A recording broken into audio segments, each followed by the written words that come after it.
Antes de empezar el video, es mi humilde petición, por favor, deja un like y un comentario contándome desde donde estás escuchando las historias de hoy.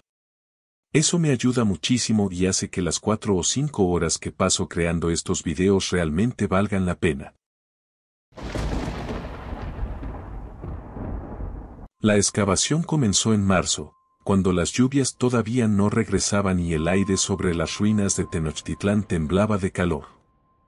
El doctor Elías Mendoza había esperado 10 años para dirigir este proyecto. 10 años presentando solicitudes, esperando permisos, convenciendo al instituto de que bajo esa sección inexplorada del Templo Mayor yacía algo más que tierra compactada y fragmentos de cerámica. Tenía razón.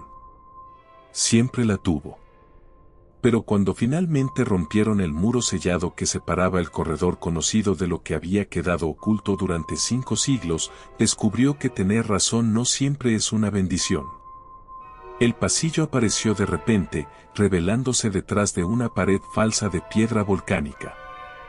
No había sido un colapso natural. Alguien lo había sellado con intención, mezclando argamasa y ceniza, reforzando cada grieta con obsidiana molida.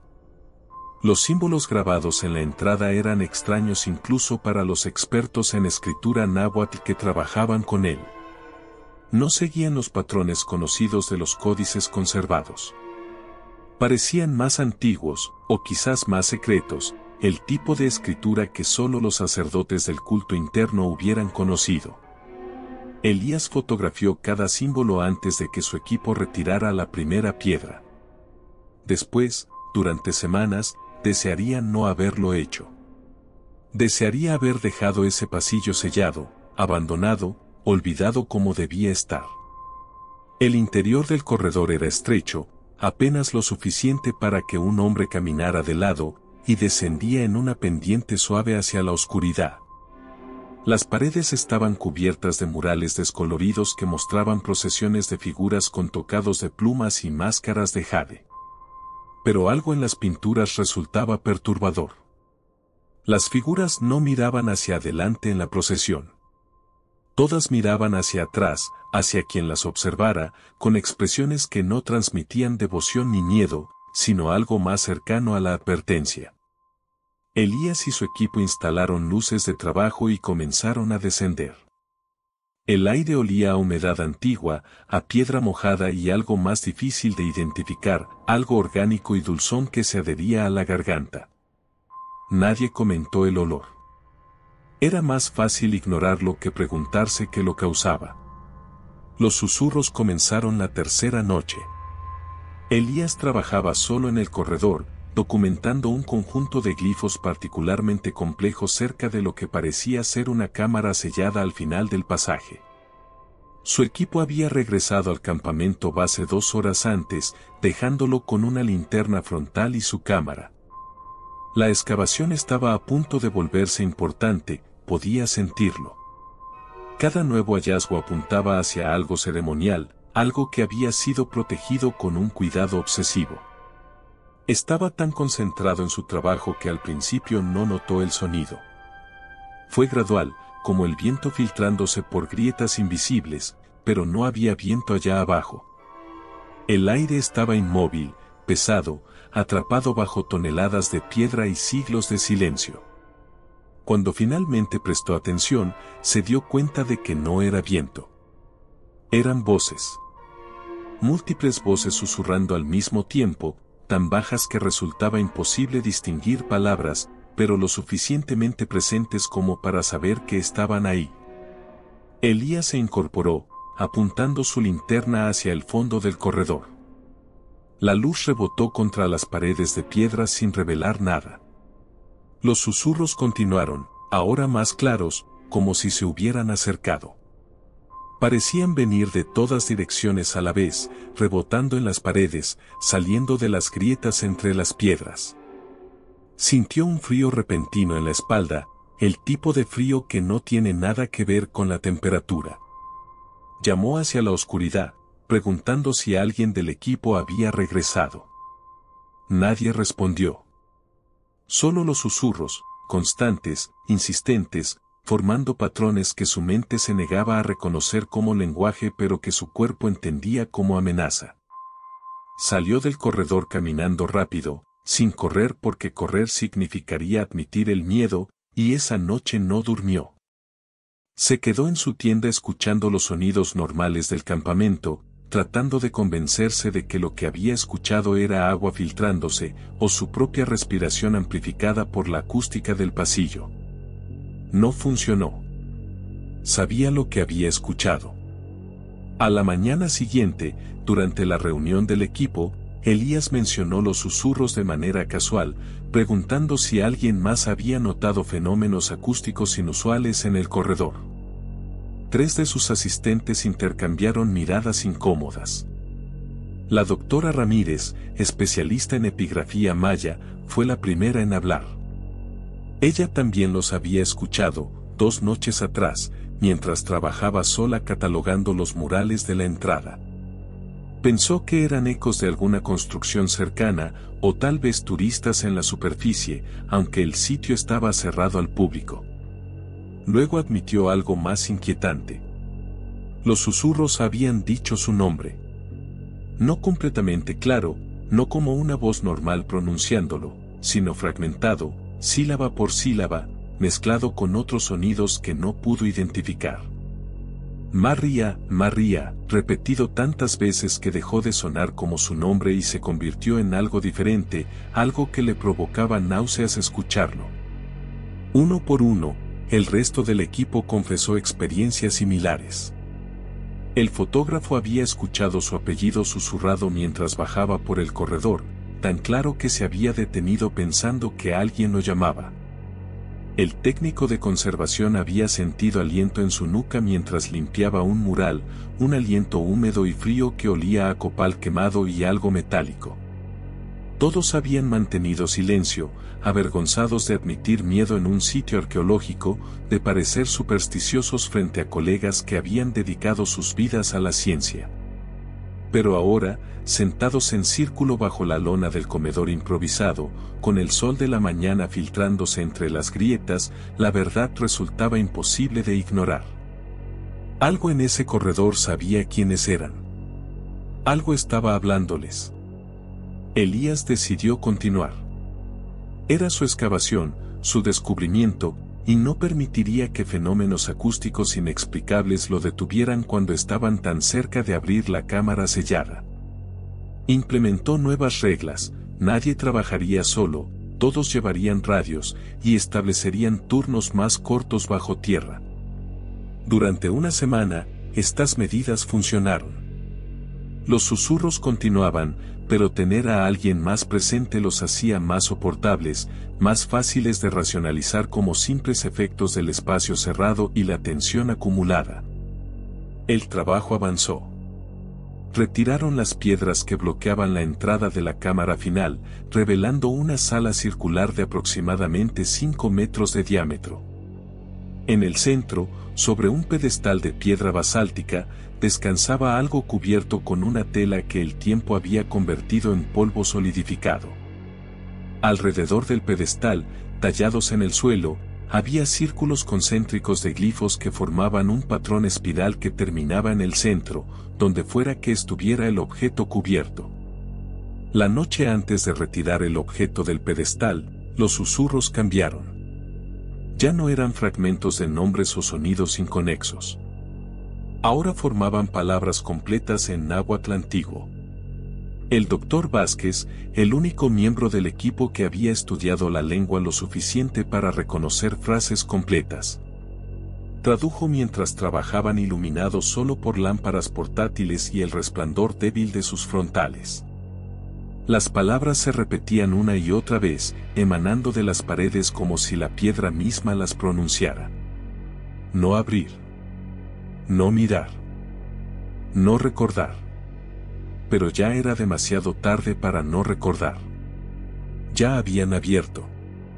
Ya habían mirado. Y lo que fuera que hubiera sido sellado en esa cámara hacía 500 años había despertado con cada piedra retirada, con cada paso dado en su dirección, con cada nombre susurrado en la oscuridad. Cuando finalmente retiraron el paño que cubría el objeto del pedestal, encontraron un cráneo humano tallado completamente en obsidiana. No era una pieza natural pulida.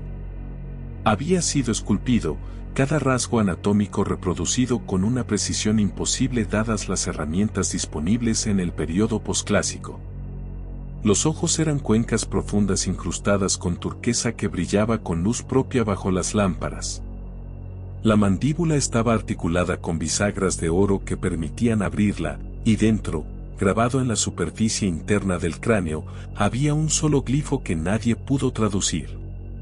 Vázquez fotografió todo, tomó medidas, documentó cada detalle con el profesionalismo que años de trabajo de campo le habían inculcado.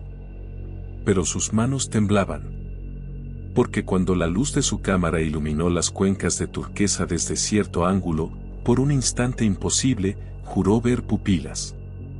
Juró ver algo observando desde dentro del objeto inanimado, algo antiguo y paciente que había estado esperando en la oscuridad durante siglos para ser encontrado otra vez. Esa noche, Elías se despertó con su propio nombre siendo susurrado dentro de su tienda. No había nadie más. La tienda estaba sellada, la cremallera cerrada desde dentro. Pero los susurros venían de todas partes, de la lona, del suelo, del aire mismo. Elías. Elías. Intentó encender su linterna pero las baterías estaban muertas, aunque las había cambiado esa tarde. En la oscuridad completa, escuchó otros sonidos uniéndose a los susurros. Tambores tocando un ritmo lento y ceremonial. Pasos descalzos sobre piedra. El siseo de antorchas encendiéndose. Y debajo de todo, un cántico en una lengua que reconoció como náhuatl pero que nunca había escuchado cantada así, con tantas voces sobrepuestas que se convertían en una sola voz imposible. Cuando finalmente amaneció y pudo salir de su tienda, encontró al resto del equipo reunido en el área común, todos con la misma expresión agotada, todos admitiendo haber escuchado lo mismo. La excavación terminó esa mañana. No oficialmente. Elías simplemente empacó su equipo, llamó al instituto y reportó que había surgido un problema estructural en el sitio que requería evaluación antes de continuar. Era mentira. La estructura estaba perfectamente estable. Lo que no era estable era la cordura de su equipo, o la suya propia. Sellaron la cámara nuevamente, dejando el cráneo de obsidiana donde lo habían encontrado, y cubrieron la entrada del corredor con una lona que prometieron retirar cuando regresaran. Nunca regresaron. El proyecto fue archivado 6 meses después por falta de financiamiento y el corredor fue sellado permanentemente con concreto durante renovaciones posteriores del sitio. Pero los susurros no se detuvieron. Elías los escucha todavía, ocasionalmente, siempre en la madrugada, siempre pronunciando su nombre con esa fragmentación extraña que hace que deje de sonar humano. La doctora Ramírez se cambió de especialidad y ahora estudia cerámica del periodo formativo, nada que requiera trabajar en cámaras selladas o templos oscuros. Vázquez todavía tiene las fotografías del cráneo de obsidiana en su computadora, pero nunca las ha publicado, nunca las ha mostrado a nadie. Porque en algunas de las imágenes, especialmente las tomadas desde ciertos ángulos, las cuencas de turquesa parecen estar mirando directamente a la cámara.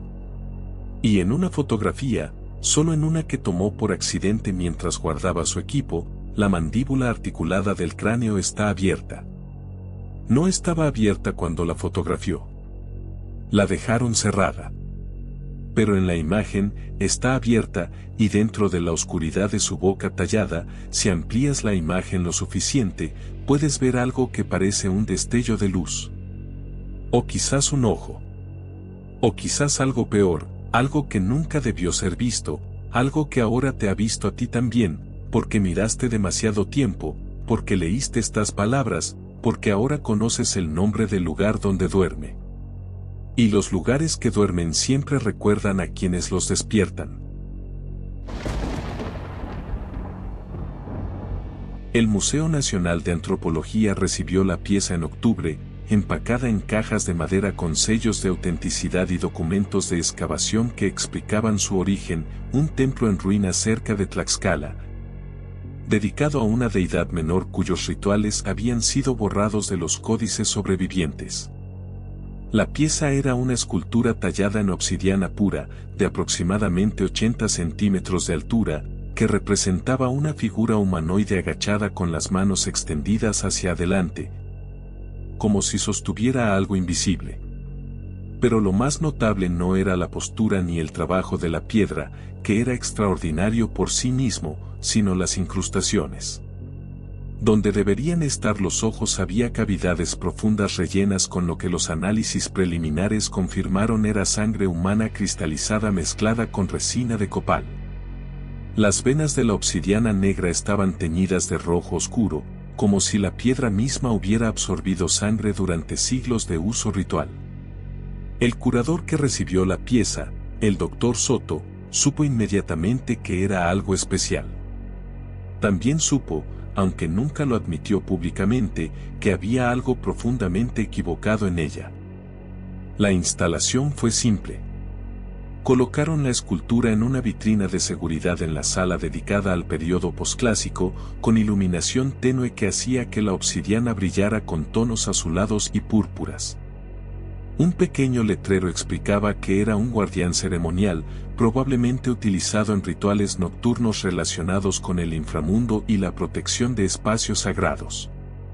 No mencionaba la sangre cristalizada en los ojos porque los análisis completos todavía estaban pendientes. Y Soto prefería no generar controversia innecesaria con especulaciones sobre prácticas de sacrificio hasta tener datos sólidos. La pieza abrió al público un martes de noviembre. Durante el día, los visitantes pasaban frente a ella sin detenerse demasiado. Intimidados quizás por su postura agachada y la forma en que las cavidades oculares parecían seguir el movimiento incluso desde ángulos donde debería ser imposible. Pero de día, era solo otra pieza más en una colección que incluía miles de objetos prehispánicos. De noche era diferente. Los guardias nocturnos del museo, un equipo rotativo de 6 personas que cubría turnos de 12 horas, comenzaron a reportar incidentes la primera semana después de la instalación. El guardia López, un veterano de 20 años en el museo, fue el primero. Estaba haciendo su ronda habitual por la sala posclásica alrededor de las 2 de la madrugada cuando escuchó pasos detrás de él. Pasos descalzos sobre el mármol pulido del piso, un sonido distintivo que era imposible de confundir. Se detuvo, encendió su linterna y giró, esperando encontrar a algún visitante rezagado o un colega jugándole una broma. No había nadie. La sala estaba vacía, iluminada solo por las luces de emergencia y el resplandor ámbar que entraba por las ventanas altas desde las lámparas del jardín exterior. Pero los pasos continuaron. Se acercaban. López retrocedió, apuntando su linterna hacia el sonido, y la luz barrió las vitrinas hasta detenerse sobre la escultura de obsidiana. Por un momento imposible de medir, juró que la figura había cambiado de posición. Las manos extendidas parecían más altas, como si estuviera en proceso de incorporarse. Pero cuando parpadeó, la escultura estaba exactamente como debía estar, agachada, inmóvil, con esas cavidades oscuras que absorbían la luz en lugar de reflejarla. Durante las siguientes noches, otros guardias reportaron experiencias similares. La guardia Mendoza vio una sombra alta moviéndose por la sala, visible solo por un segundo antes de desvanecerse detrás de una columna. Cuando investigó, no encontró nada, pero las cámaras de seguridad mostraron algo extraño, un área de interferencia que se movía por el mismo camino que ella había visto la sombra, distorsionando la imagen como si algo estuviera bloqueando parcialmente la señal. El guardia Rojas escuchó respiración pesada cerca de la vitrina que contenía la escultura, una respiración lenta y regular que sonaba demasiado cerca de su oído. Cuando se alejó rápidamente y revisó las grabaciones más tarde, su micrófono portátil había capturado el sonido. No era interferencia electrónica. Era alguien o algo respirando a centímetros de su equipo. Soto recibió los reportes con escepticismo profesional. Había trabajado en museos el tiempo suficiente para saber que los guardias nocturnos a menudo experimentaban fatiga sensorial, especialmente en edificios viejos con sistemas de ventilación ruidosos y corredores mal iluminados. Pero cuando 4 guardias diferentes reportaron el mismo fenómeno en la misma sala durante la misma semana, decidió investigar personalmente. Se quedó en el museo una noche, acompañando al guardia López en su ronda. No le dijo al guardia lo que esperaba encontrar porque él mismo no lo sabía. Quizás solo quería desmentir los rumores antes de que se convirtieran en un problema con recursos humanos. Quizás quería confirmar su intuición de que la pieza era solo eso, una pieza, obsidiana tallada y nada más. Pasaron por la sala posclásica a las 3 de la madrugada. Todo estaba tranquilo. Las vitrinas brillaban bajo las luces de emergencia, los objetos dentro perfectamente inmóviles como debían estar. Soto comenzó a relajarse, a sentir el alivio de haber confirmado que todo era normal. Entonces escuchó los pasos. Venían del otro extremo de la sala, moviéndose hacia ellos con un ritmo constante que no coincidía con ningún patrón de caminar humano. Demasiado lento, demasiado pesado, como si cada paso fuera deliberado y cargara un peso imposible. López encendió su linterna y Soto hizo lo mismo, y ambos barrieron la sala con los haces de luz cruzándose en la oscuridad. No había nadie. Pero los pasos continuaban, cada vez más cerca, hasta que se detuvieron exactamente frente a la vitrina de la escultura de obsidiana. En el silencio que siguió, Soto escuchó su propia respiración, acelerada, y la de López, igual de agitada. Luego escuchó una tercera respiración. Venía de dentro de la vitrina. De la escultura. Era imposible porque la obsidiana no respira, las piedras no tienen pulmones, pero el sonido estaba ahí, claro e inconfundible, el sonido de aire entrando y saliendo de algo que nunca debió tener aliento. Soto ordenó que la pieza fuera retirada de exhibición a la mañana siguiente. No dio explicaciones completas, solo mencionó que necesitaba análisis adicionales y que representaba un riesgo potencial sin especificar de qué tipo. La movieron a una sala de almacenamiento en el sótano del museo, un espacio climatizado donde miles de objetos esperaban restauración o estudio. La colocaron en un estante metálico, la cubrieron con una sábana protectora y actualizaron el inventario. Soto esperaba que eso fuera el final. Esperaba que al remover la pieza del espacio público, lo que fuera que estaba causando los fenómenos se detendría. Estaba equivocado. Los guardias que hacían rondas por el sótano comenzaron a reportar lo mismo, pasos, respiración y ahora algo nuevo. Una figura. La describían todos de manera similar, aunque ninguno la vio claramente. Era alta, más alta que cualquier humano debería ser, y vestía algo que parecía plumas o tela rasgada que se movía sin viento. Su rostro nunca era visible, siempre girado hacia las sombras o parcialmente obscurecido, pero donde deberían estar los ojos brillaba algo rojo, un resplandor débil como brasas muriendo. La figura aparecía siempre cerca del estante donde habían colocado la escultura, de pie junto a ella como si la vigilara, y desaparecía cuando los guardias intentaban acercarse o iluminarla directamente. Las cámaras del sótano capturaron varios incidentes. En las grabaciones, la figura era visible solo como una distorsión, un área donde la imagen se volvía borrosa e inestable, pero se movía con intención clara, patrullando los pasillos entre los estantes, deteniéndose frente a objetos específicos, siempre regresando a la escultura de obsidiana. El doctor Soto dejó de dormir correctamente. Pasaba sus noches revisando las grabaciones, tratando de encontrar una explicación racional para lo que sus ojos le mostraban. Consultó con colegas en otros museos, con antropólogos especializados en religión mesoamericana, con físicos que podrían explicar anomalías electromagnéticas. Nadie tenía respuestas satisfactorias. Uno de los antropólogos sugirió algo que Soto encontró ridículo al principio, pero que comenzó a considerarlo mientras más tiempo pasaba. Que algunos objetos rituales no eran simplemente representaciones de guardianes sino contenedores para ellos.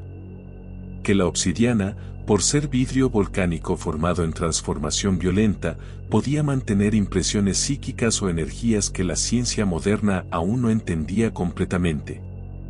Que al remover al guardián de su templo, de su contexto ritual, habían roto algo que no debía romperse. Intentó devolverla. Contactó al sitio arqueológico original en Tlaxcala, pero el equipo había abandonado las excavaciones meses atrás después de una serie de accidentes que nadie quería discutir en detalle. Intentó almacenarla en otro museo, pero después de escuchar los reportes, ninguna institución quería recibirla.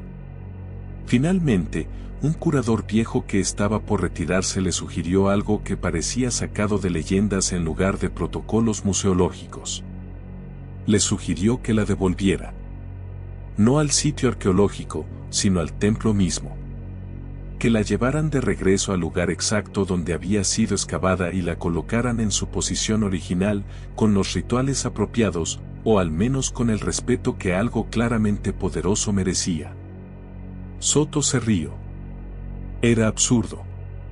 Pero esa noche, cuando estaba solo en su oficina revisando nuevamente las grabaciones, vio algo en una de las imágenes del sótano que lo heló. La figura distorsionada estaba de pie frente a la cámara, mirando directamente hacia ella.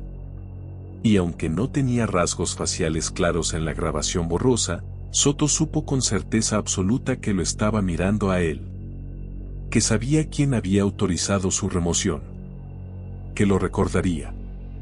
La escultura sigue en el sótano del museo. Nadie habla de ella públicamente. Los guardias nuevos son advertidos informalmente de evitar ese sector del almacenamiento durante sus rondas nocturnas.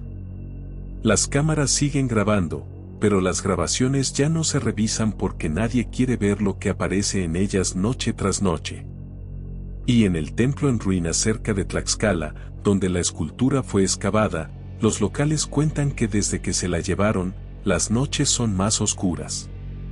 Que algo que solía vigilar el lugar ya no está, y que en su ausencia, otras cosas menos contenidas han comenzado a emerger. Porque los guardianes no solo protegen espacios sagrados de los intrusos. También protegen a los intrusos de lo que espera dentro. Y cuando remueves al guardián, lo que estaba siendo contenido queda libre.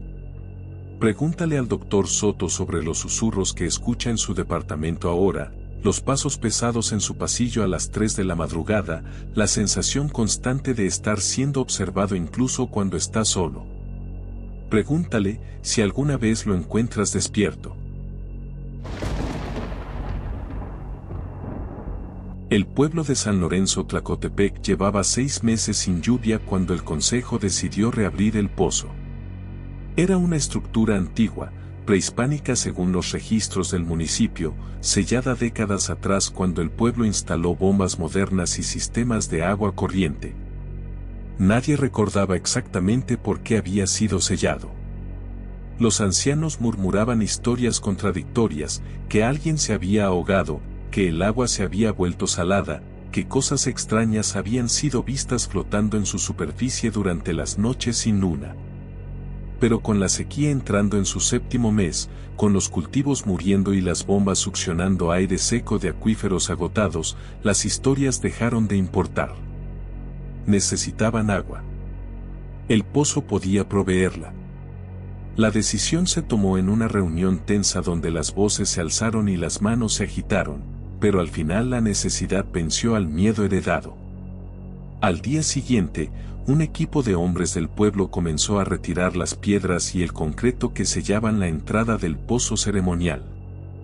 El pozo estaba ubicado en el extremo norte del pueblo, donde las casas se dispersaban y comenzaba el terreno montañoso cubierto de matorrales secos. Era más ancho de lo que esperaban, casi 3 metros de diámetro, con paredes de piedra cortada que descendían en perfecta vertical hacia la oscuridad. Arrojaron piedras y contaron los segundos hasta escuchar el chapoteo. 5 segundos. Profundo. Muy profundo. Pero había agua, eso era lo importante. Instalaron una bomba provisional y comenzaron a extraer. El agua subió clara, fría, sin el sabor mineral que caracterizaba a los pozos profundos de la región. Sabía antigua de alguna manera, si el agua puede tener edad en su sabor, y dejaba un residuo suave en los labios que recordaba a ceniza fina. Pero era agua. La bebieron. Llenaron cisternas. Regaron los campos que todavía tenían esperanza de recuperación. Durante 3 días, el pozo proveyó agua sin agotarse, sin que el nivel descendiera notablemente, como si se alimentara de una fuente inagotable bajo la tierra. El 4.º día, Tomás García miró dentro del pozo y gritó. Lo que vio lo perseguiría el resto de sus días, aunque vivió solo 2 semanas más después de ese momento. Otros acudieron a sus gritos, encontrándolo de rodillas en el borde del pozo, las manos aferradas a las piedras del brocal, la mirada fija en el agua negra abajo. Cuando finalmente pudo hablar, describió lo que había visto con una voz que no sonaba completamente suya. Había mirado dentro del pozo buscando verificar el nivel del agua, y vio su propio reflejo mirándolo desde la superficie quieta. Pero no era él como era ahora. Era el viejo, increíblemente viejo, con la piel colgando de los huesos y los ojos hundidos en cavidades demasiado profundas. El reflejo sonreía aunque Tomás no lo hacía. Sonreía con una boca que tenía demasiados dientes, todos afilados, todos negros. Y mientras Tomás lo observaba paralizado, el reflejo comenzó a envejecer más rápido, la carne cayendo de los huesos volviéndose polvo. Hasta que solo quedó una calavera que seguía sonriendo desde el fondo del agua oscura. Luego la imagen cambió y era Tomás otra vez, joven, mirándolo desde abajo como si estuviera atrapado bajo el agua, golpeando la superficie desde dentro, ahogándose mientras el Tomás real observaba sin poder hacer nada. Los demás lo apartaron del borde del pozo. Dijeron que había trabajado demasiado bajo el sol, que necesitaba descansar, que el agua estaba jugándole trucos a sus ojos por el reflejo del mediodía. Pero cuando otros se asomaron, cuidadosamente, preparados para retroceder, ellos también lo vieron. No todos vieron lo mismo. Algunos vieron versiones envejecidas de sí mismos. Otros vieron versiones más jóvenes, versiones que nunca habían existido o que habían muerto décadas atrás. La señora Méndez vio a su hija, ahogada a los 6 años en un río crecido 30 años antes, mirándola desde el agua con los ojos vacíos de un cadáver recién sacado del agua. El padre Ramírez, que había venido a bendecir el pozo tras su reapertura, vio algo que se negó a describir pero que lo hizo persignarse compulsivamente durante horas después. La única constante era esto: todos los reflejos tenían los ojos vacíos, cuencas negras que absorbían luz sin reflejar nada, y todos parecían conscientes de ser observados. Respondiendo a los movimientos de quienes miraban desde arriba con retrasos sutiles que hacían que dejaran de ser reflejos y se convirtieran en algo más autónomo. El consejo ordenó sellar el pozo nuevamente. Pero antes de que pudieran comenzar, descubrieron algo extraño. Durante la noche, el pozo se había llenado hasta el borde. El agua que habían estado extrayendo, cientos de litros que habían llevado a casas y campos, había regresado. El nivel estaba exactamente donde había estado el día que lo reabrieron, como si nada hubiera sido removido. Y cada mañana siguiente era lo mismo. Sin importar cuánta agua extrajeran durante el día, amanecía lleno otra vez, el agua llegando exactamente hasta el borde de piedra, negra y quieta como vidrio pulido bajo el sol naciente. Nadie podía explicarlo. No había arroyos subterráneos en esa área. El acuífero estaba seco. Pero el pozo se llenaba solo, noche tras noche, con agua que no debía existir. Tomás García dejó de comer. Después de mirar dentro del pozo, desarrolló una aversión profunda a toda comida y bebida. Decía que podía sentir el pozo dentro de él, que había bebido de su agua y ahora algo del pozo vivía en su estómago, creciendo. Perdió peso rápidamente, la piel adhiriéndose a los huesos, los ojos hundiéndose en su calavera viva. Comenzó a parecerse al reflejo que había visto, y cuanto más se parecía, más insistía en que el reflejo estaba reemplazándolo, consumiéndolo desde dentro, tomando su lugar pedazo por pedazo. Su familia intentó alimentarlo a la fuerza, pero vomitaba todo, el contenido de su estómago siempre negro como el agua del pozo. 2 semanas después de haber mirado dentro, murió en su cama, con los ojos abiertos y fijos en el techo, y cuando prepararon su cuerpo para el entierro, encontraron que sus órganos internos estaban llenos de un líquido negro y espeso que olía a tierra húmeda y copal quemado. Otros que habían mirado dentro del pozo comenzaron a experimentar síntomas similares, aunque no tan severos. Pesadillas donde se ahogaban en agua negra que llenaba sus pulmones pero no los mataba, solo los dejaba suspendidos en oscuridad líquida por toda la eternidad. Visiones durante el día de versiones alternas de sí mismos de pie en las sombras de sus casas, observándolos con esas cuencas vacías, esperando. La señora Méndez comenzó a escuchar a su hija muerta llamándola desde el interior de su casa durante las noches, su voz viniendo de habitaciones vacías, de armarios cerrados, de debajo de la cama. El padre Ramírez dejó de dar misa, pasaba sus días en la iglesia arrodillado frente al altar, murmurando oraciones que ya no seguían ninguna liturgia conocida, palabras que sonaban más antiguas que el latín, más antiguas que el náhuatl, lenguaje de algo anterior a ambos. El pueblo intentó sellar el pozo otra vez. Trajeron concreto, piedras, todo lo que pudieron encontrar, y lo arrojaron dentro, llenando la abertura hasta que desapareció bajo una capa sólida de material de construcción. A la mañana siguiente, el pozo estaba abierto nuevamente. El concreto y las piedras habían sido escupidos hacia los lados, formando un anillo perfecto alrededor del borde, y el agua estaba ahí otra vez, negra y quieta, esperando. Intentaron quemarlo, aunque quemar agua es imposible, pero arrojaron combustible y le prendieron fuego, y las llamas bailaron en la superficie durante horas sin consumir nada. Solo calentando el agua hasta que vapor negro comenzó a elevarse, vapor que olía a muerte y tierra mojada, y cuando el fuego se apagó, el agua seguía ahí, fría como si nada hubiera pasado. Alguien sugirió enterrar todo el sitio, cubrir el área completa con tierra hasta que el pozo quedara enterrado bajo metros de suelo. Comenzaron a trabajar. Trajeron camiones con tierra, excavadoras, toda la maquinaria que un pueblo pequeño podía reunir. Trabajaron durante días, cubriéndolo todo. Pero las máquinas comenzaron a fallar. Motores que se ahogaban sin razón. Neumáticos que se pinchaban en terreno plano.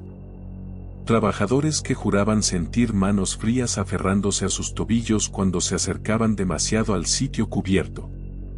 Y durante la noche, podían escuchar sonidos viniendo de debajo de la tierra que habían acumulado. Sonidos de agua moviéndose. Sonidos de algo respirando. Sonidos de voces susurrando en una lengua que nadie en el pueblo entendía pero que todos reconocían como antigua, tan antigua que precedía a la memoria escrita. Tan antigua que venía de cuando los dioses todavía caminaban bajo el sol y bebían sangre directamente de la fuente. El grupo había llegado a la Sierra de Puebla buscando una experiencia auténtica, algo más allá de los tours organizados y las ruinas convertidas en parques temáticos.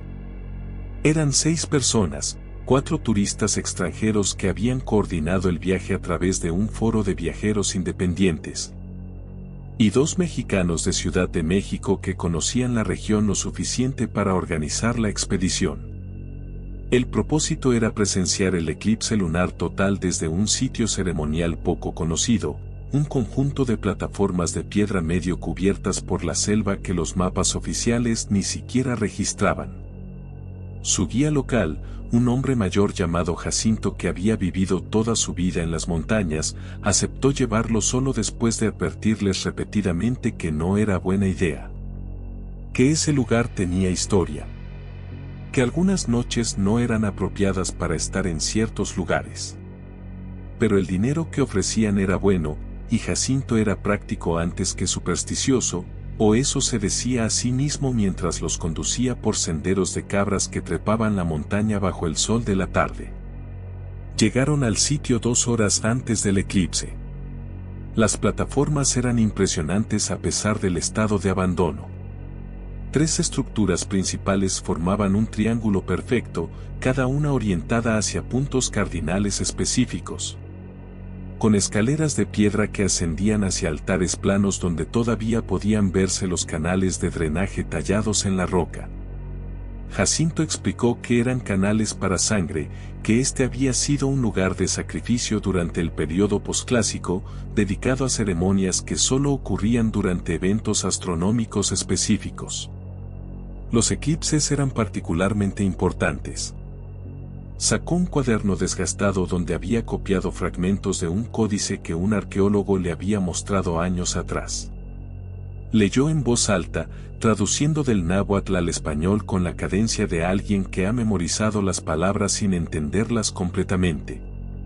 Hablaba de la noche del sol negro, cuando la luna moría temporalmente y la oscuridad que permanecía oculta durante el día podía descender. Hablaba de los dioses que caminaban durante esos momentos, visibles solo en la ausencia total de luz, y de cómo los sacrificios aseguraban que regresaran a su reino antes de que la luna renaciera. Sin el sacrificio apropiado, decía el códice, los dioses permanecerían, hambrientos, buscando lo que se les debía.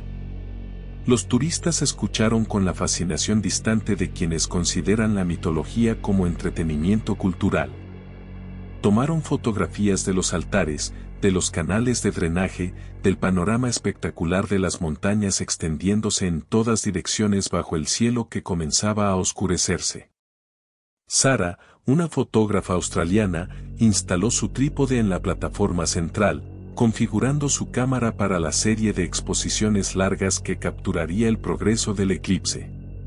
Michael y Jennifer, una pareja de Estados Unidos, desplegaron una manta y prepararon bocadillos, tratando el evento como un picnic nocturno exótico.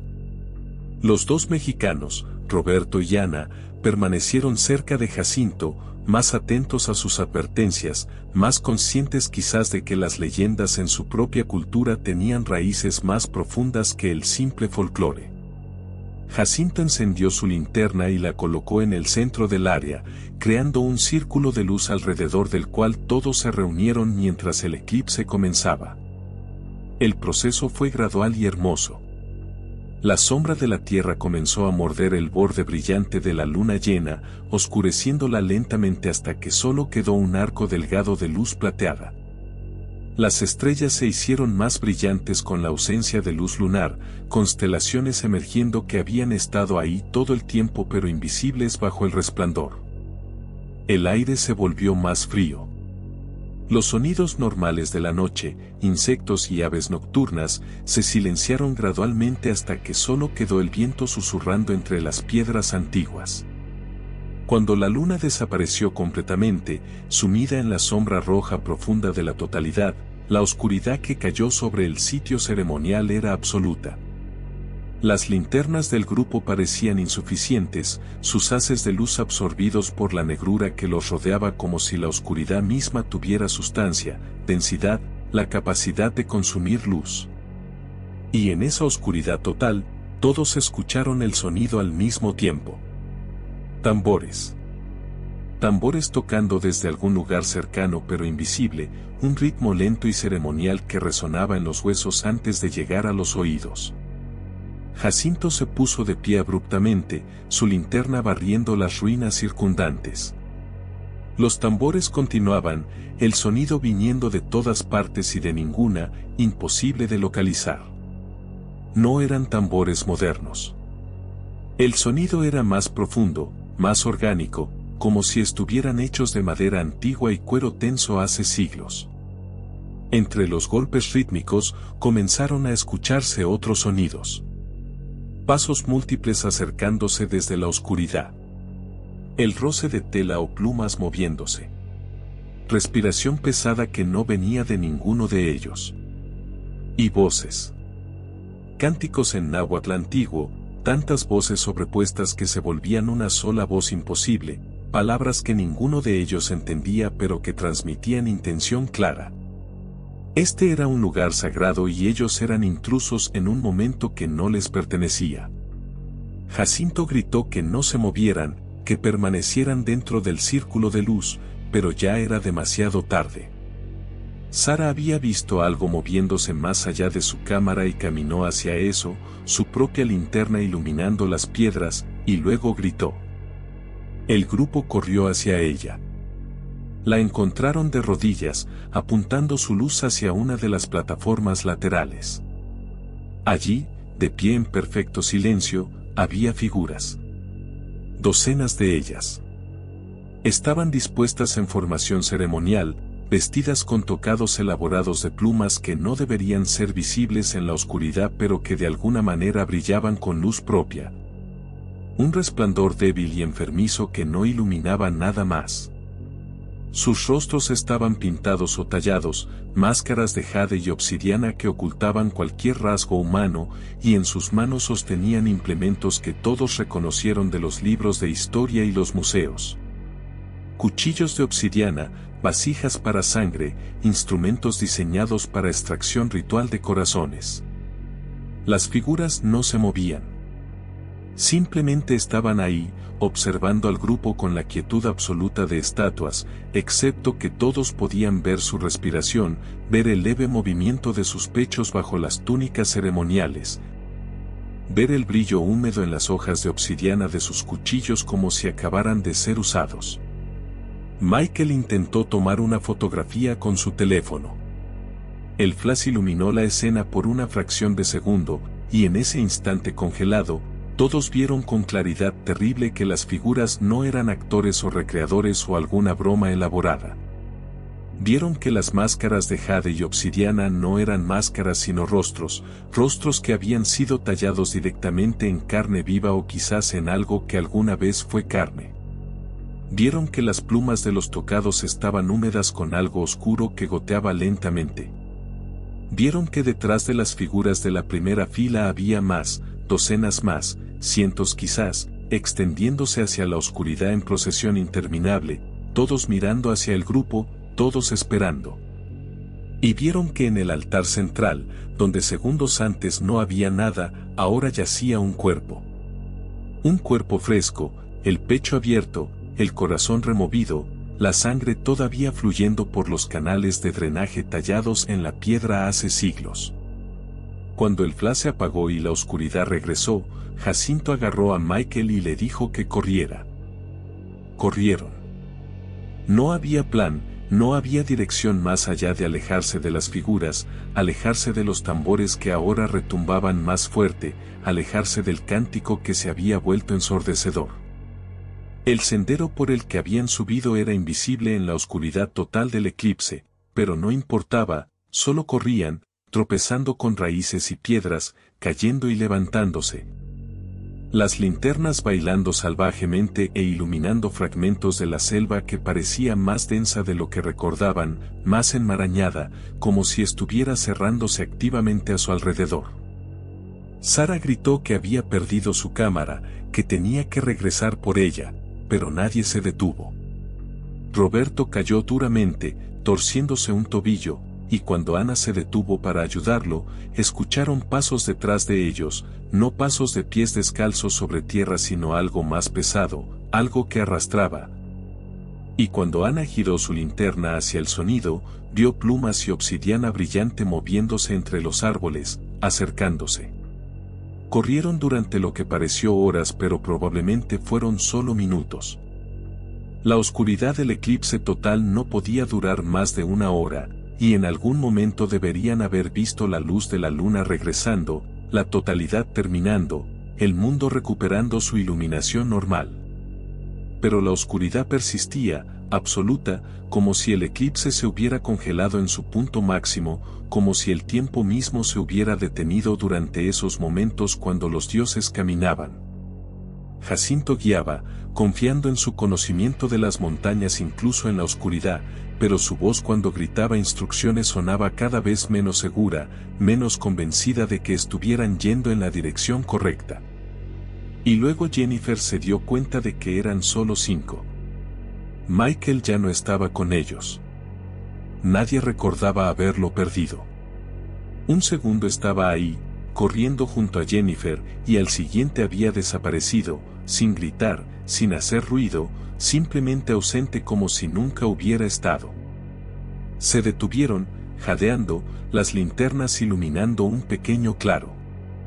Ana llamó a Michael, su voz tragada por la oscuridad circundante. Jennifer sollozaba, exigiendo que regresaran a buscarlo, pero cuando intentó correr de vuelta por donde habían venido, Roberto la sujetó. Porque todos habían visto lo mismo. En el borde de la luz de sus linternas, apenas visible, había una figura de pie. No se movía. Solo observaba. Vestía el tocado de plumas que habían visto en las plataformas ceremoniales, y en su mano sostenía algo que brillaba húmedo bajo la luz débil.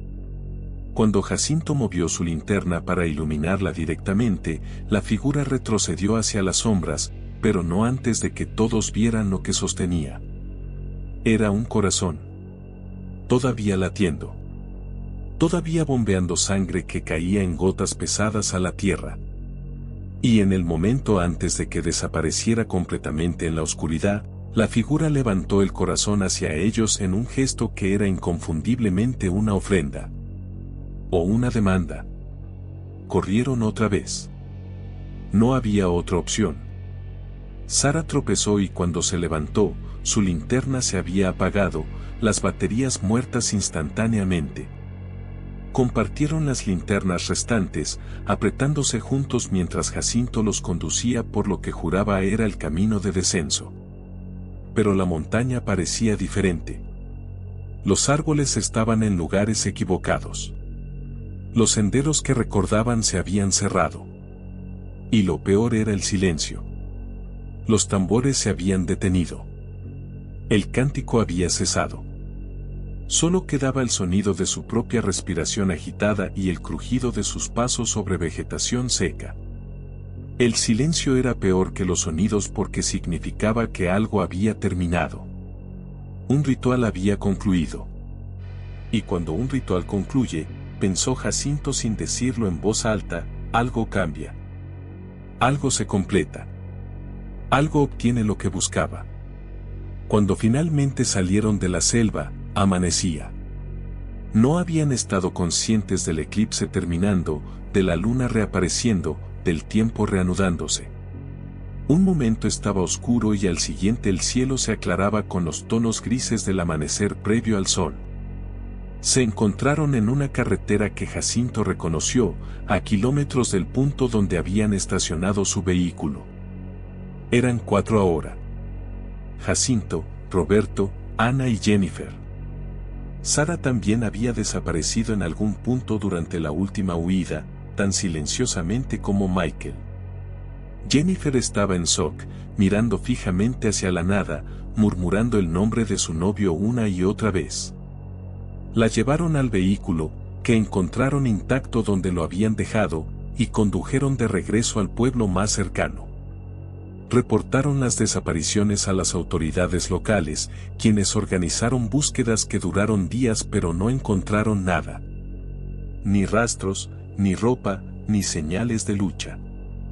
El sitio ceremonial, cuando finalmente un equipo oficial logró localizarlo, no mostraba evidencia de que alguien hubiera estado allí recientemente. No había huellas. No había equipo fotográfico abandonado. El altar estaba limpio, sin manchas de sangre fresca, aunque los canales de drenaje tallados hace siglos mostraban residuos oscuros que las pruebas determinaron eran sangre. Pero tan degradada que resultaba imposible fecharla con precisión. Podía tener 500 años. Podía tener horas. Jacinto nunca volvió a trabajar como guía. Pasó sus últimos años en su casa de las montañas, revisando el cuaderno donde había copiado fragmentos del códice, tratando de entender qué había salido mal, qué ritual habían interrumpido o quizás completado sin intención. Una sección del códice que nunca había traducido completamente se volvió su obsesión. Hablaba del precio de presenciar lo sagrado sin permiso, de cómo los dioses que caminaban durante los eclipses no distinguían entre observadores y participantes. Para ellos, todos los presentes durante el momento prohibido eran ofrendas potenciales. Y el códice especificaba algo más, algo que Jacinto finalmente tradujo completamente una noche de insomnio mientras escuchaba tambores distantes que nadie más en el pueblo parecía escuchar. Decía que los tomados durante el eclipse perdido nunca morían completamente.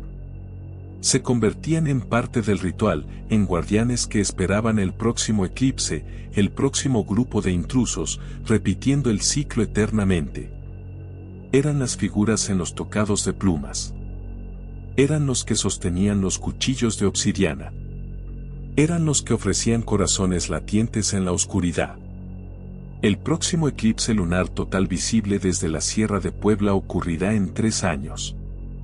Ya hay foros de viajeros discutiendo los mejores sitios para observarlo, recomendando guías locales, compartiendo coordenadas de ruinas escondidas. Y en algún lugar de esas montañas, en plataformas de piedra que los mapas no registran, figuras con tocados de plumas esperan en silencio. Esperan el momento cuando la luna muera otra vez y la oscuridad descienda. Esperan continuar el ritual que nunca termina. Y entre ellas, 2 figuras nuevas practican sus movimientos ceremoniales, aprendiendo a sostener los cuchillos correctamente, a cantar las palabras antiguas, a reconocer el momento exacto cuando el sacrificio debe ser hecho. Una lleva el cabello rubio que Sara tenía. La otra tiene los ojos azules de Michael. Pero esos detalles desaparecerán pronto, subsumidos bajo las máscaras de jade y obsidiana, transformados en algo que alguna vez fue humano pero que ahora pertenece a la noche, al eclipse. Al hambre perpetuo de dioses que nunca perdonaron ser olvidados. El taller de restauración de Martín Solís ocupaba el 3er piso de un edificio colonial en el centro histórico, un espacio amplio con ventanas altas que permitían entrada de luz natural durante las horas de trabajo. Martín se especializaba en conservación de objetos prehispánicos, particularmente escultura en piedra, un nicho estrecho pero lucrativo dado el constante descubrimiento de nuevos sitios arqueológicos en todo México. Su reputación era impecable, 20 años de experiencia, múltiples publicaciones en revistas especializadas, colaboraciones con museos importantes. Cuando el Instituto Nacional de Antropología le asignó la estatua encontrada en Guerrero, lo consideró un honor. Era una pieza excepcional, le dijeron, hallada en un templo que acababa de ser descubierto después de un deslizamiento de tierra. La estatua representaba una deidad menor, posiblemente relacionada con ciclos agrícolas o fertilidad, tallada en piedra volcánica con detalles que sugerían un nivel de habilidad artesanal poco común. Necesitaba limpieza básica, estabilización de algunas grietas superficiales y documentación completa antes de ser trasladada a exhibición permanente. Trabajo estándar. 4 semanas máximo. Martín aceptó sin hesitación. La estatua llegó en una caja de madera reforzada, empacada con tanto cuidado que Martín tardó casi 1 hora en desembalarla completamente. Cuando finalmente la liberó de sus protecciones y la colocó sobre su mesa de trabajo, se tomó un momento para apreciarla. Medía aproximadamente 1 metro de altura, representando una figura humanoide sentada con las piernas cruzadas y las manos descansando sobre las rodillas. El rostro era sereno pero con una cualidad inquietante difícil de definir, quizás la forma en que los ojos tallados parecían seguir el movimiento incluso desde ángulos imposibles. Pero lo más notable era el pecho. tallado con precisión anatómica extraordinaria, mostraba costillas, músculos pectorales, y en el centro exacto, había una depresión ovalada aproximadamente del tamaño de un puño humano. Un corazón faltante, pensó Martín. La estatua había sido diseñada con un espacio vacío donde debía estar el corazón. Probablemente había contenido algún objeto ritual, jade o turquesa, que se había perdido siglos atrás. Tomó fotografías desde todos los ángulos, registró medidas precisas y comenzó el trabajo de limpieza. Los primeros días transcurrieron sin incidentes. Martín trabajaba metódicamente, removiendo siglos de tierra compactada y sales minerales con herramientas delicadas y soluciones químicas suaves. La piedra respondía bien al tratamiento, revelando gradualmente detalles que habían estado ocultos, glifos diminutos tallados en los brazos de la figura. Patrones geométricos en la base que probablemente tenían significado calendárico. Documentó todo, enviando reportes diarios al instituto con fotografías del progreso. Durante las noches, cubría la estatua con una sábana protectora y cerraba el taller con llave, rutina que había seguido durante décadas. Pero la tercera noche, algo cambió. Martín se despertó en su apartamento, un piso abajo del taller, con la certeza absoluta de que había escuchado un sonido viniendo de arriba. Un golpe sordo, como si algo pesado hubiera caído. Se levantó, revisó la hora, 3 de la madrugada, y debatió si valía la pena investigar. Probablemente era el edificio asentándose, o algo de la calle. Pero la inquietud persistía, así que subió las escaleras, abrió la puerta del taller y encendió las luces. Todo parecía estar en orden. La estatua seguía en su mesa de trabajo, cubierta con la sábana como la había dejado. Sus herramientas estaban organizadas. Ninguna ventana rota. Ningún signo de intrusión. Martín estaba a punto de regresar a la cama cuando notó algo extraño. La sábana que cubría la estatua estaba húmeda. La tocó, confundido, y sus dedos se mancharon de algo oscuro. Retiró la sábana completamente y la luz fluorescente del taller iluminó la estatua. Estaba mojada. Agua o algún líquido goteaba de la piedra, concentrándose en la depresión del pecho, acumulándose en el espacio vacío donde debería estar el corazón. Pero eso era imposible. La piedra volcánica era porosa pero no retenía tanta humedad y el taller tenía clima controlado, humedad constante al 40%. Tocó el líquido. Era tibio. Olía a cobre. Cuando acercó su linterna para examinar mejor, vio que no era agua. Era sangre. Retrocedió, el corazón acelerándose. Había una explicación racional, tenía que haberla. Quizás algo había goteado del techo, aunque el techo estaba seco. Quizás alguna reacción química entre los productos de limpieza que había usado, aunque ninguno de sus químicos era rojo. Inspeccionó la estatua completamente con su linterna. La sangre, si eso era, emergía de la depresión del pecho, brotando lentamente como de una herida que sangra con presión baja pero constante.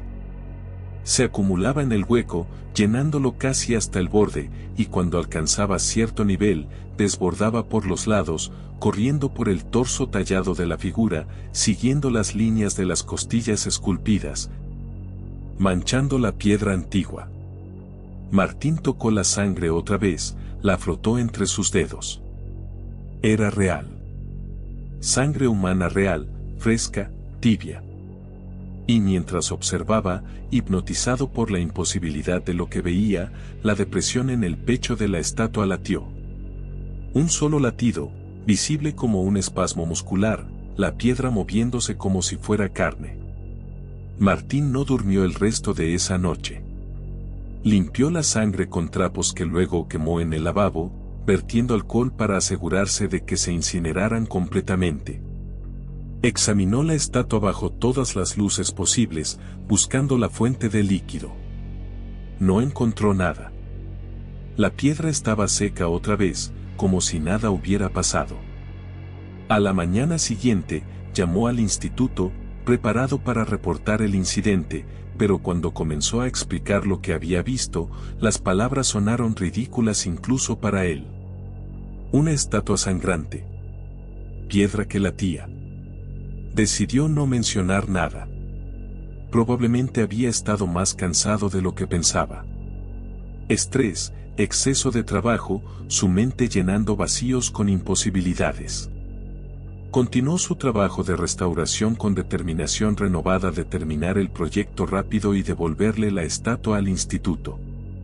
Cuanto antes saliera de su taller, mejor. Pero esa noche, el sonido regresó. No un golpe esta vez, sino algo diferente. Un ritmo. Como tambores tocando muy lejos, tan débil que Martín no estaba seguro de si lo escuchaba con sus oídos o si resonaba directamente en sus huesos. Se levantó, subió al taller y encontró la estatua exactamente como la había dejado. Excepto que la depresión en el pecho latía ahora con un ritmo regular. No sangre emergiendo esta vez, solo el movimiento visible de la piedra expandiéndose y contrayéndose como un corazón bombeando, sincronizado perfectamente con el sonido de tambores distantes. Martín se acercó, fascinado a pesar del miedo. Colocó su mano sobre la depresión, sintiendo el latido bajo su palma. La piedra estaba tibia, casi caliente, y con cada latido podía sentir vibración recorriendo toda la estatua, como si algo dentro de ella estuviera despertando. Algo que había dormido durante siglos y que ahora respondía a su presencia, a su contacto, reconociéndolo como el que la había limpiado, el que había removido las capas de tierra que la habían protegido del mundo. Los tambores se hicieron más fuertes. Venían de afuera ahora, de la calle, imposiblemente claros considerando la hora. Martín fue a la ventana y miró hacia abajo. La calle estaba vacía, iluminada por farolas que proyectaban círculos de luz amarilla sobre el pavimento. Pero podía escuchar los tambores claramente, y entre los golpes rítmicos, otros sonidos se unían. Cánticos. Pasos de muchas personas caminando al unísono. El sonido crecía, acercándose, como si una procesión masiva se aproximara al edificio. Martín abrió la ventana, el aire frío de la noche entrando al taller. Los sonidos eran ensordecedores ahora, directamente abajo de su ventana. Pero cuando miró hacia la calle otra vez, seguía vacía. No había procesión. No había tambores visibles. Solo el sonido, llenando la noche, resonando contra las paredes coloniales, elevándose hacia su ventana abierta. Y detrás de él, en el taller, la estatua latía más rápido, el ritmo de su corazón de piedra acelerándose, sincronizándose con los tambores invisibles. Cerró la ventana abruptamente, el silencio cayendo como una cortina pesada. Los tambores se detuvieron. Los cánticos cesaron. Solo quedó el latido de la estatua, ahora más lento, regresando a su ritmo constante y ceremonial. Martín se giró para enfrentarla, y en la luz tenue del taller, juró que la postura había cambiado ligeramente. Las manos que descansaban sobre las rodillas parecían más tensas, los dedos ligeramente curvados como si estuvieran a punto de agarrar algo. La cabeza, que había estado mirando directamente hacia adelante, parecía inclinada hacia arriba ahora, el rostro tallado dirigido hacia él. Pero eso era imposible. La piedra no se mueve. Había trabajado con esculturas durante décadas y sabía que la piedra no se mueve. Excepto que ésta lo hacía. Sutilmente, gradualmente, pero se movía. Se estaba despertando. Durante los días siguientes, Martín trabajó en un estado de ansiedad creciente. El latido en el pecho de la estatua nunca se detuvo completamente. Era visible si mirabas el tiempo suficiente, un pulso sutil que hacía que la depresión se expandiera y contrajera con regularidad respiratoria. Midió el fenómeno con equipo preciso, pero los instrumentos no registraban movimiento. Según todos los datos objetivos, la piedra estaba completamente inmóvil. Pero sus ojos veían el latido. Sus manos lo sentían cuando tocaba la superficie. Y cada noche, los tambores regresaban, más fuerte cada vez, la procesión invisible marchando en círculos alrededor del edificio. Cánticos en náhuatl antiguo que Martín no entendía pero que su cuerpo respondía con escalofríos y náuseas. Dejó de dormir. Dejó de comer correctamente. Solo trabajaba en la estatua, limpiando compulsivamente áreas que ya había limpiado, documentando detalles que ya había documentado. Incapaz de detener sus manos porque detenerse significaría enfrentar la realidad de lo que estaba sucediendo. La noche del 13º día, algo dentro de Martín se rompió. Estaba en el taller a medianoche, solo él y la estatua y el latido constante que ahora era lo suficientemente fuerte para escucharlo sin tocar la piedra. Los tambores comenzaron como siempre, distantes al principio, luego acercándose. Pero esta noche eran diferentes. Esta noche sonaban directamente en el taller, como si los tambores estuvieran en la misma habitación, rodeándolo. Martín se giró en círculos, buscando la fuente, pero solo había su equipo, sus herramientas, la estatua. Y la estatua lo observaba. No había duda ahora.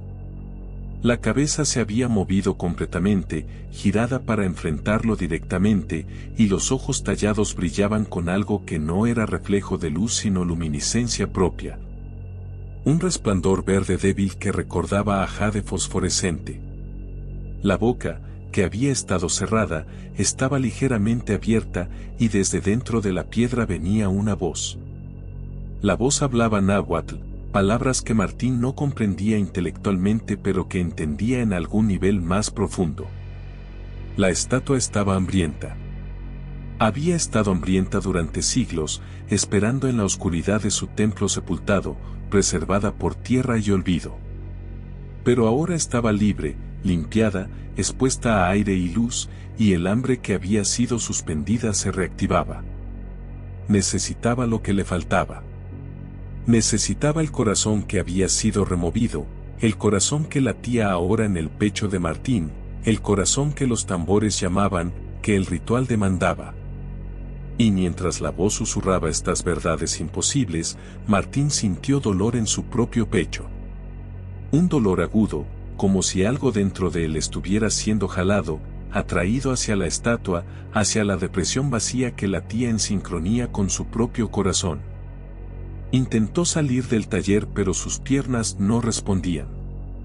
Se encontró caminando hacia la estatua en cambio, sus pies moviéndose sin su voluntad, su cuerpo respondiendo a los tambores que marcaban el ritmo del sacrificio. Sabía lo que venía. Había leído suficiente sobre rituales aztecas, había restaurado suficientes cuchillos de obsidiana manchados con residuos de sangre antigua. Sabía cómo terminaba esto. Pero el conocimiento no lo detenía. Sus manos alcanzaron la depresión en el pecho de la estatua, tocando la piedra que ya no era piedra sino algo tibio y palpitante y hambriento. Y el dolor en su propio pecho se intensificó, su corazón latiendo tan fuerte que pensó que explotaría, latiendo en el mismo ritmo que los tambores, que el latido de la estatua. Todo sincronizado en un momento ceremonial que había estado esperando 500 años para completarse.